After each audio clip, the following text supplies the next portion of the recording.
Hi everyone, welcome back to my channel. So today we're actually going to do something a little bit different. We're going to be covering quite an old case today, and I mean an old case. This case today, which is the case of Kate Webster, is from the 1800s and it takes place in the Victorian times in Britain. So I thought we would do something a little bit different because most of the cases that I cover on this channel are quite recent. They're from 2000 onwards, like most of the cases that I cover. And of course I find all true crime fascinating, but I found this case especially, but a lot of old cases fascinating just because everything is so different. The way of living is so different. So the case of Kate Webster definitely was quite shocking. I mean, it's shocking for now, but back in the 1800s, it was very shocking, this case. It was sensationalized. It was in the media quite a lot, in the newspapers. And I think what made this case so shocking was that it was committed by a woman.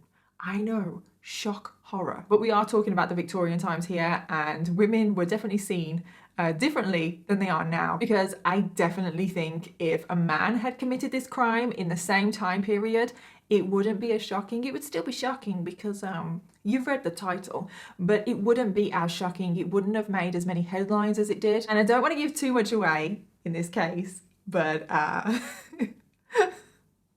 don't even know why this is funny to me, but a little sneak peek. David Attenborough pops up in this case. I know, he's that old. No, I'm joking. He's not that old. But he does pop up in this case. And I don't know why that's so funny to me. So yeah, let's just jump straight in. So Kate Webster was actually born Kate Lawler, and she was born in Culzean, Ireland. And it's thought that she was born in 1849. They didn't really keep very accurate records of when people were born back then, so we don't know her birthday, and we think that she was born in 1849. And again, no shocker here, but not much is known about Kate's early life. But what we do know is that she gained quite a reputation of being a little thief, let's just say. Kate started to steal things from a very early age. She had a reputation for this. Kate herself claims that she married a man named Webster. That's obviously his last name. We don't know his first name. And apparently he was a sea captain. And this is obviously where she gets the name Kate Webster from. She also claims that she had 4 children with this man called Webster by the age of 15. Now, I know times were different, okay, but 4 children by the time you're 15? I mean, could that be true? I mean, it could, couldn't it? Yeah, I mean, it could be true. But it seems unlikely, and there's absolutely no evidence to back up the fact that Kate had 4 children, or even that she did marry this man named Webster. And Kate was definitely one of those people that liked to tell a tale or two. She just had a propensity for lying. She just lied all the time. You just never knew she was telling the truth or not. Basically, like Colleen Harris, who we talked about last week. Now, Kate also claims that all 4 of her children and her husband died in a very short space of time, which obviously explains why none of them were around. And like I said, I know the maths could technically add up of her having 4 children by the age she's 15, but just the fact that they all died, her husband died, I know people died a lot younger in the 1800s and everything, but just the fact that all 4 children died and her husband died, I'm going to say that I don't believe this. However, something that we do know for sure, because there are records of this, that when Kate was 15 years old, she was sentenced to 3 years in prison because she committed larceny. And larceny is just kind of another word for theft. So if I say larceny again in this video, it kind of just means theft. And after being released from prison 3 years later, so she's 18 now, she does move to England. She decides that she wants a fresh start. She wants to move to England. I think she did move to England to find work. So after she was released from prison, she started to steal more things. Yes, even though she's just been released from prison for theft, she continued on to steal until she saved enough money for a boat ticket to Liverpool. And then once she arrived in Liverpool, I think she struggled to get work. I think she thought that it was going to be a lot easier than it was. So she couldn't really get work that easily. So what did she do? she resorted back to stealing. So after only being in Liverpool for a year, she was sent back to prison and she was sentenced for 4 years for committing larceny.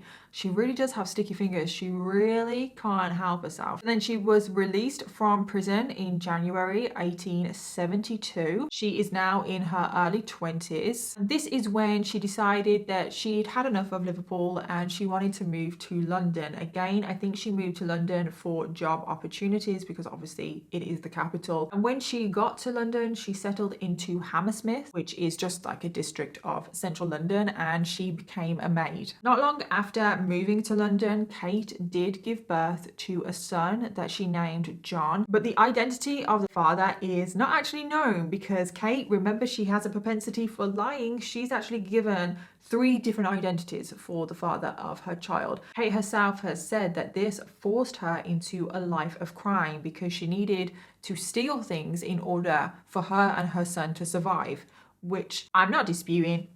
I'm not saying that that's not true, but you were already doing this before your son, Kate, so I don't know. But this is actually really reflective of the times. This was very common. During this period in London, it was the Industrial Revolution, which obviously made a hell of a lot of people rich, but it also made so many people worse off than they were before, and it pushed them further into poverty. So during this period, it was actually really common for people to turn to crime in order to just survive. So Kate turned back to something that she was pretty good at. Even though she'd gone to prison a few times, she was pretty good at stealing, and the more she did it, the better she got. So what Kate would do, she would rent a room in a boarding house. She would steal everything in that room before fleeing, before paying the rent on that room. And when she was staying in these boarding houses, she would use various different aliases because obviously word would get around and then she probably wouldn't be allowed to stay in these boarding rooms. So she used her name Webster. She also used Gibbs, Lawler, which is obviously her birth name. Like I said, she was good at it, but she did end up getting caught. So just after her son's first birthday, she was sent back to prison and she was charged with 36 counts of theft. And you're probably wondering what happened to her son, because obviously she was looking after her son. Apparently he was being looked after by a friend of Kate's who is Sarah Creese. So Kate spent a total of 18 months in prison for this 36 counts of theft.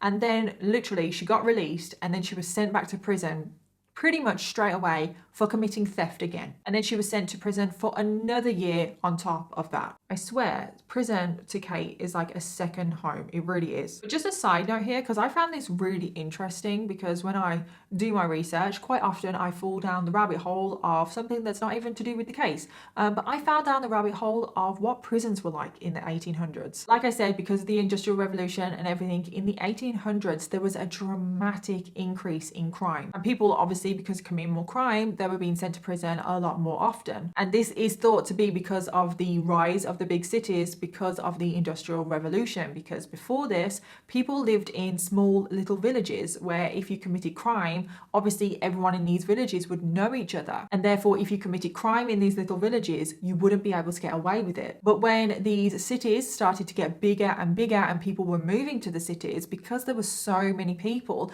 a lot of people did feel anonymous and they felt like they could commit crime and go undetected. Plus, like I said, the Industrial Revolution did push a lot of people further into poverty and they turned to crime to survive. But the living conditions in these big cities were just so terrible at times. It was so rough. So because of this dramatic increase in crime, what was needed? More prisons. Now, at the beginning of the 1800s, most of the prisons were actually castles, and most of them were really badly built, they were badly run, and the conditions were just so terrible, and they were so small as well. So the main aim of the new prisons that were being built was make them as bad as possible, because if you make them as bad as possible, this will deter people from committing crime. They felt like they had to make the punishments in these prisons as bad as possible, because they thought if the living conditions and the punishments and everything in the prisons were so bad, surely people aren't going to commit crime and go back. Well, we all know that that doesn't work, does it? I mean, some people still think that today, but that's another story. But that is what they thought back in the 1800s. So one punishment that became really popular during this time was essentially to make the prisoners do really hard labor. And this labor, it wasn't like productive, it wasn't helping anyone or anything. It was pointless hard labor. It was basically just making the prisoners work really hard for no reason. And I found this really, really interesting because I didn't know this before researching this case, but it's thought that this is when the treadmill was invented. Yeah, you know, treadmill that you run on in the gym. Prisoners were made to walk or run on these mechanical devices. Of course, they weren't electric. They don't look anything like the treadmills that we obviously have today. And they were created to literally make the prisoners run and just think about what they've done. And they thought that if prisoners are given the time to reflect on their crimes, on their actions, that they would be rehabilitated. Another punishment as well that was really common was something called the silence system. And it's pretty self-explanatory what that is. The prisoners were not allowed to talk to one another. They weren't allowed to talk. Even though they were surrounded by other prisoners, none of them were allowed to talk to each other. They had to stay in silence. And again,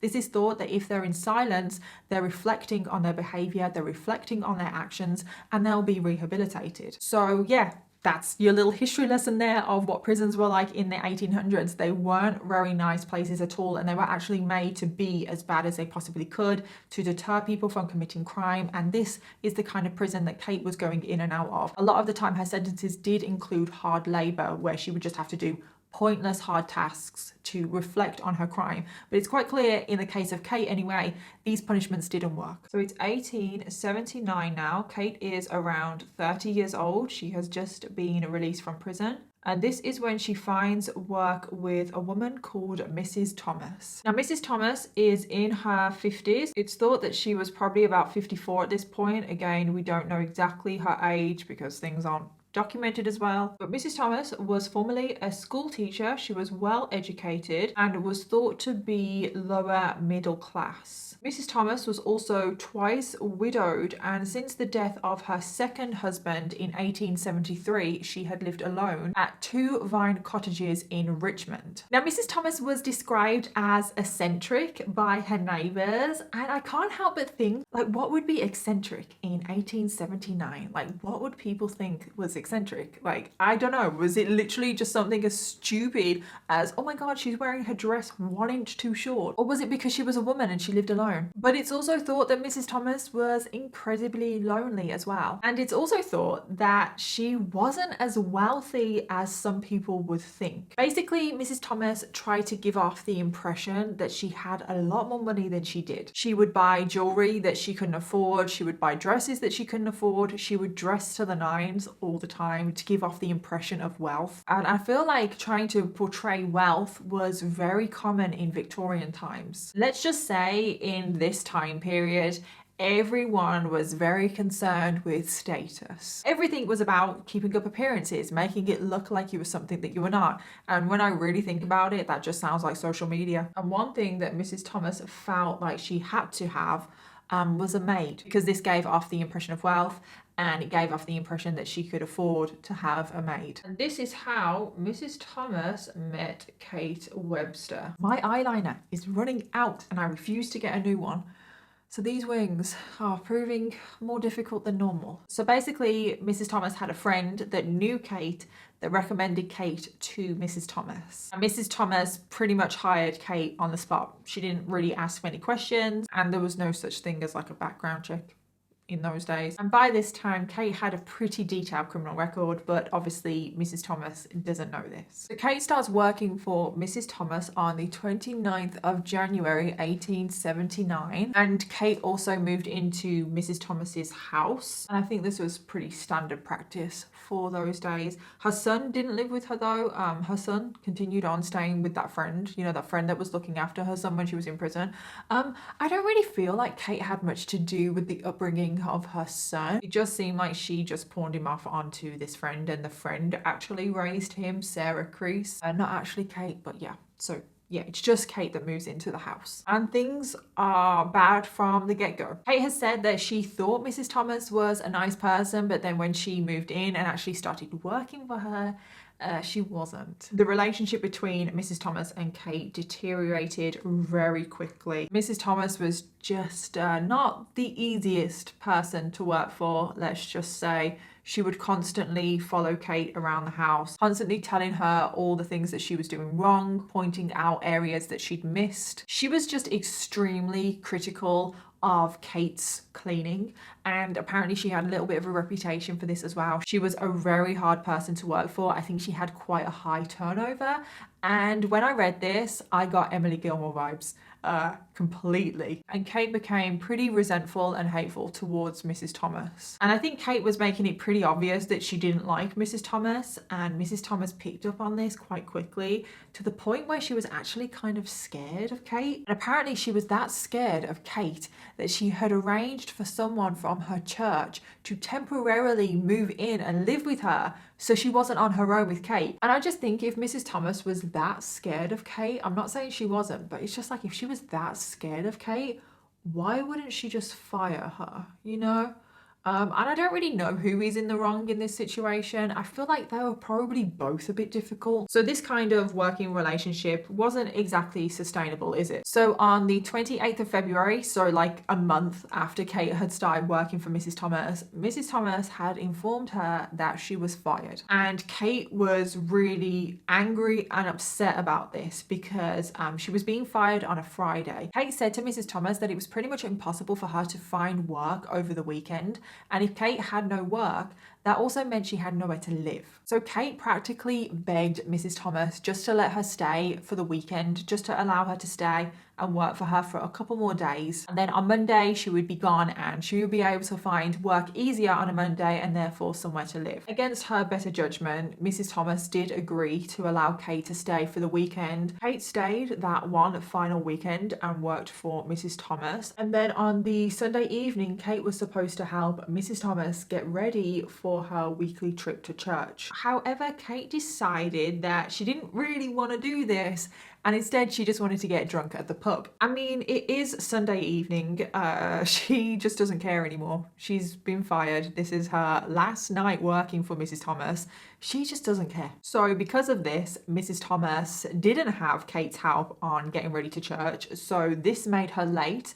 And when she did arrive to church, she was quite agitated. She was very disheveled, and people in church also noticed how just aggravated and irritated she was. And she did turn up late, which is something that she didn't like to do. And this forced her to have to sit at the back of the church, and she wasn't able to sit in her usual seat. After the church service, Mrs. Thomas made her way home, and Kate was there waiting for her. And pretty much instantly, an argument broke out. Mrs. Thomas was shouting at Kate as she made her way upstairs, and Kate was just completely furious. She was done with all of this. She was not going to take this anymore. So she followed Mrs. Thomas upstairs and was shouting back at her. And then when they were both at the top of the stairs, Kate's anger just overwhelmed her. It got the better of her, and she grabbed Mrs. Thomas and threw her down the stairs. And this was quite a big fall, and she landed very heavily, but it didn't knock her unconscious. And when she had gone to the bottom of the stairs, she started screaming and shouting. And Mrs. Thomas's house was a semi-detached house, and the walls between her house and her neighbour's house were very thin. So Kate knew that the neighbours would be able to hear Mrs. Thomas screaming and shouting.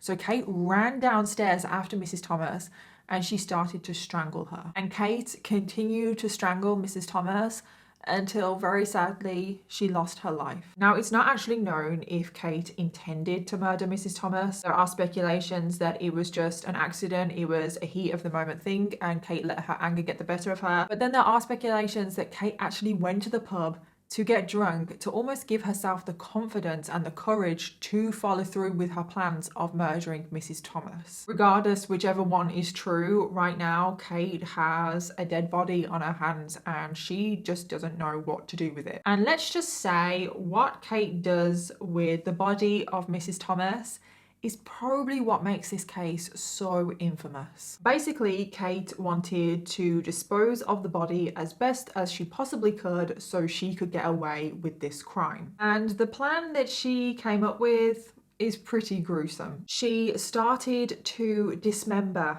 Mrs. Thomas's body. She found tools that were just lying around the house, and the tools that she chose were a meat saw and a carving knife. I'm sorry, knives freak me out. And she just got to work separating all of the body parts. She then used a razor to detach the head. And I don't know why she used a razor. I mean, she had a meat saw. Like, why would you go from a meat saw to a razor to detach a head? I'm sorry, this just really freaks me out. Like, and I'm sorry if you're eating at this point, maybe stop. She then opened up the stomach with the carving knife and she removed all of the organs and the insides, and she decided to burn all of the insides because she thought that this was the best way to get rid of them. She then realized that even though she had dismembered this whole body, it was still recognizable. Like, if you put it all back together, you would know that it was Mrs. Thomas. So she wanted to also disfigure the body as well, so it couldn't be identified. So she filled up a copper pot with water. I'll put a picture on the screen of what like a copper pot would have looked like that she used. Obviously it's not the same one. So she got this copper pot, filled it with water, proceeded to put the body parts in this copper pot, and she boiled the body. And she just completely boiled the body until it was no longer recognizable, which just, I don't even want to think about it. But this next bit, oh God, disgusts me even more. Like, I've got to stop. During the process of the boiling, some of the fat had started to separate from the body parts and mix with the water. Oh God, no. I'm so sorry if any of you are eating. So she thought, you know what? Can't let this go to waste, can we?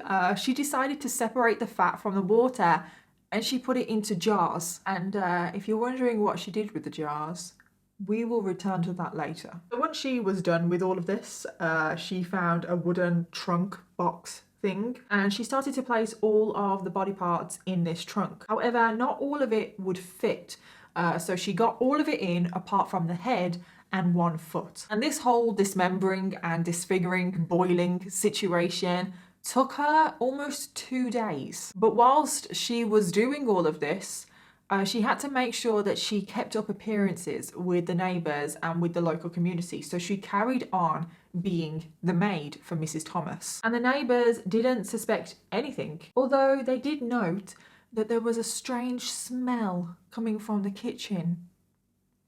We all know what that was. So now that Mrs. Thomas is out of the way, Kate decides to take advantage of this. Remember, Kate has a bad case of sticky fingers. She likes to take things that are not hers. And Kate realizes that Mrs. Thomas actually has quite a few nice things. She has lots of nice jewelry, nice clothes, nice furniture, blah, blah, blah, that I can sell and make some money from this. But to get away with selling all of Mrs. Thomas's belongings, she realized that she had to be Mrs. Thomas to not arouse suspicion. So this is what she did. She took on Mrs. Thomas's identity. She started dressing like her, she put on her jewelry, and she started to present herself as Mrs. Thomas to try and sell all of Mrs. Thomas's belongings. So Kate starts meeting various people to try and sell these belongings. She also uses this time to dispose of the body. So remember, she has this trunk full of Mrs. Thomas's body, but then she also has the head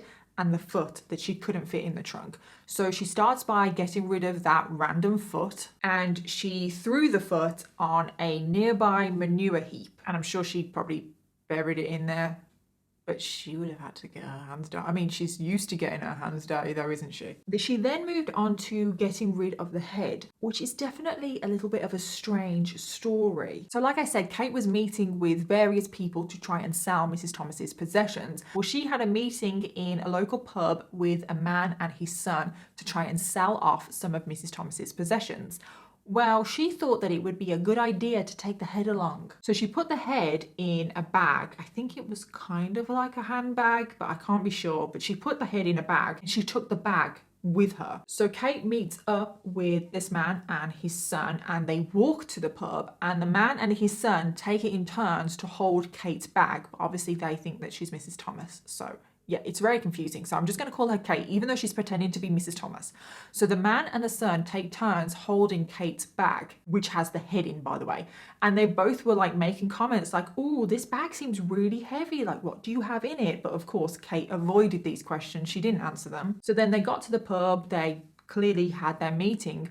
But Kate steps out for a while. She says that she has to just go and meet with a friend. But Kate hasn't gone to meet a friend, if you hadn't guessed. She'd gone to dispose of the head. She took the bag with the head in, she took it to the back of the pub and she buried the head under some stables. And then she goes back into the pub and she carries on the meeting. So following the end of the meeting, Kate asked if the son could accompany her home because she needed some help carrying some items to a friend's house. So once Kate and the son arrived at Kate or Mrs. Thomas's home, Kate pointed to the trunk, and we all know what's in that, and asked if the son could carry it. So they carry the trunk to Richmond Bridge, which goes over the River Thames, by the way. Kate said to the son that this is where you can drop the trunk now, this is where I'm going to meet my friend, like, you can go. But Kate wasn't actually meeting a friend, so the son left and he remembers hearing a splash.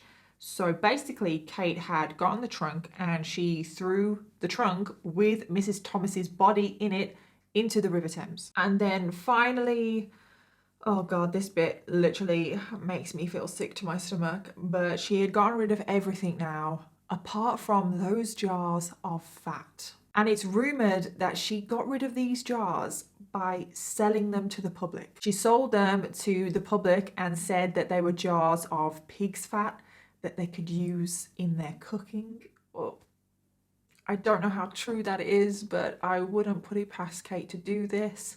So basically, people were using the fat of Mrs. Thomas to cook their roast potatoes. And that is another reason why this case is so infamous, because she sold human fat to the public for them to use in their cooking. So Kate was just going about her business, but the trunk was discovered the day after she disposed of it. And it was found by, I think they were local fishermen, but there was somebody, it doesn't really matter, does it? But it was found and they did open the trunk and they initially thought that it was just pieces of animal meat that were in the trunk, but they just thought that it was just a little bit fishy, so they did phone the police. The police also thought, yeah, this doesn't really look like animal meat. So the police did figure out pretty quickly that it wasn't animal and it was in fact human, but because of the state the body was found in, I mean, obviously she boiled it, there was just no way to recognize who this could possibly be. Can you believe, like, I was really shocked when I read this, but they weren't even sure if it was a murder. Like, how can you be not sure if it's a murder? I mean, a body is cut up and found in a trunk in a river, and they don't know if it's a murder. But apparently, it was actually quite common for bodies to show up in the River Thames at this time, and it was quite common for body parts to also turn up, which is just not very nice to think about. I mean, just imagine going for like a little lunchtime stroll along the river and you see a body or a foot or something in the river, and that's normal. The police also thought that the body could have been dumped by medical students, because apparently medical students would just dump bodies and body parts into the river as well. I also read, which has got nothing to do with the story but really creeped me out, I read that medical students back in those times used to dig up dead bodies to like practice on. No. So of course, no one made the connection of the body to Mrs. Thomas and therefore connecting it to Kate. So it went on for about 2 weeks where Kate was just pretending to be Mrs. Thomas, and slowly over those 2 weeks, she was selling all of her possessions. However, one day, one of the neighbors saw a load of Mrs. Thomas's furniture being sold and being carried out of the house. And this is when they clocked on to the fact that Kate was clearly pretending to be Mrs. Thomas. And Kate realized that her time was up. She couldn't go on pretending to be Mrs. Thomas, and she actually fled back to Ireland. And when the police were informed about Mrs. Thomas being missing and Kate pretending to be Mrs. Thomas, they started to investigate the case. So when the police are searching Mrs. Thomas's house for any clues on where she could be, they come across a handle of a trunk that matches the trunk that they found in the River Thames with all of the body parts in. And the police put two and two together and realized that the body in the trunk is actually Mrs. Thomas. However, it is worth noting here, and we've also got to keep in mind the time period that this is going on. So criminal investigations aren't as thorough as they are now, but this is literally just circumstantial evidence. They don't even know that the body in the trunk is Mrs. Thomas. Like, Mrs. Thomas is a missing person right now. They don't have Mrs. Thomas's head, so there's no way of identifying the body. They don't have things like DNA or anything like that, so they can't identify the body just from the body parts that they've got. And I'm sure that the trunk that Mrs. Thomas's body was in, I'm sure probably a lot of people had a trunk like that possibly could have a handle that matched that trunk. Obviously, we know that Kate did it, but I'm just saying at the time, how could they be sure? But whatever. So now they realize, okay, so it's Mrs. Thomas in the trunk. Kate is missing. We need to find her because she is clearly responsible. And in Mrs. Thomas's house, I think they do come across a letter that Kate wrote, and it had an address that was an address in Ireland on that letter. So the police are like, okay, well, she's clearly from Ireland. Let's go to this address. And luckily, within days of Kate fleeing to Ireland, they do track her down and they do arrest her. And she was extradited back to England to go on trial for the murder of Mrs. Thomas. Kate went on trial for the murder of Mrs. Thomas in London, and at this point she had become a media sensation. The main reason why people were so fascinated with Kate and the crime that she committed was because she was a woman. When people first heard about the dismembered body that was found in the River Thames, people didn't even bat an eyelid. They really didn't care. But as soon as they found out that a woman was responsible for that dismembered body, then everyone went crazy. Literally the whole of London,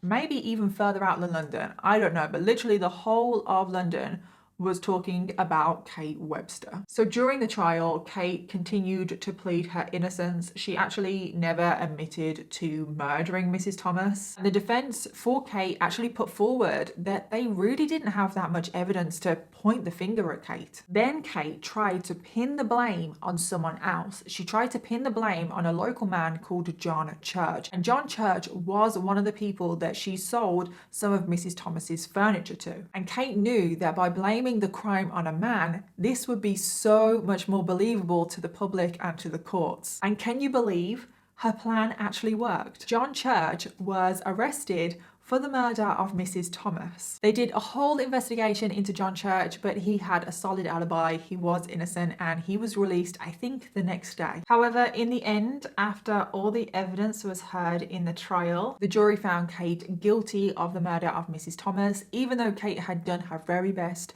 to wriggle out of it, and she was sentenced to death. But then there is another twist. Kate actually said that she was pregnant, and this meant that she would get out of the death penalty because you weren't allowed to execute a woman, obviously, if she was pregnant. So they had to do this big investigation. However, they did this. I don't know. And remember, Kate does like to lie, so it turns out that this was a lie as well. She wasn't pregnant. She was just trying to get out of the death penalty. So during this time, it's 1879, the method of execution in England is still hanging. And normally, which I just think is crazy, but normally these hangings were done in public. But a new law had recently passed that this was not going to happen anymore and hangings were going to be done in private. And let's just say people were outraged because this case was huge. It was a sensation and people, weirdly, wanted to see Kate hung. They wanted to actually watch it. But in the end, the execution was carried out in private, but that still didn't stop large crowds gathering outside of Wandsworth Prison, which is where the execution took place. So on July 29th, 1879, Kate Webster was hung in Wandsworth Prison, and she was just age 30. And it's just crazy to me that she was hung so close after being charged with murder. Like,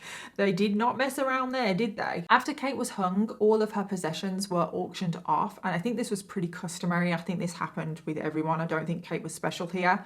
But a lot of her possessions were going for very high prices. This is because this case was such a sensation. It was so scandalous. Essentially, everyone wanted a piece of Kate, which is just a little bit weird. But I suppose things like that happen now, don't they? Like, you can buy like things from murderers. I think you can anyway. That's just weird. Why would you want any of that? Why? Following Kate's execution, the only mystery left to be solved was, where was Mrs. Thomas's head? And this went unsolved for ages, and I mean a very long time, until the head was found 131 years later. And guess who found it? None other than Sir David Attenborough. I know. Can you believe it? Like, what the hell? What are the chances of that? And if you don't know who David Attenborough is, I mean, shame on you. I'm joking. I mean, I'm sure a lot of you watching this probably know who David Attenborough is. I feel like he is pretty well known worldwide, but he's like a national treasure. I love David Attenborough, okay? So yeah, it was David Attenborough that basically solved the mystery of where Mrs. Thomas's head was 131 years later. So remember that Kate had disposed of the head at the back of the pub that she was in, and she buried it under some stables. Well, it turns out that David Attenborough lives next door to that pub, and he actually bought that pub because he wanted to expand his property. And then when workmen came to start digging up the site, this is when the head was discovered, and the skull was sent away for analysis, and it was confirmed that this was the head of Mrs. Thomas. And they could also figure out from the head that Mrs. Thomas had actually died of asphyxiation. So yeah, Kate strangled her, didn't she? So that is the case of Kate Webster. And if you're wondering what happened to her son, I actually don't know, but it is rumoured that when Kate fled back to Ireland, she did take her son with her. So maybe she dropped him off with some family there. I don't know. I don't know what happened to her son. And I hope you enjoyed this case. Let me know if you want to hear more older cases, because I find them quite fascinating, because the way of living and everything is just so different. And I actually learned so much when I was researching this case that I would not have known otherwise. And don't forget to let me know your case suggestions down below. I always want to know what you want to hear next. Let me know new and old cases. I don't mind. And I'll see you in my next video. Bye.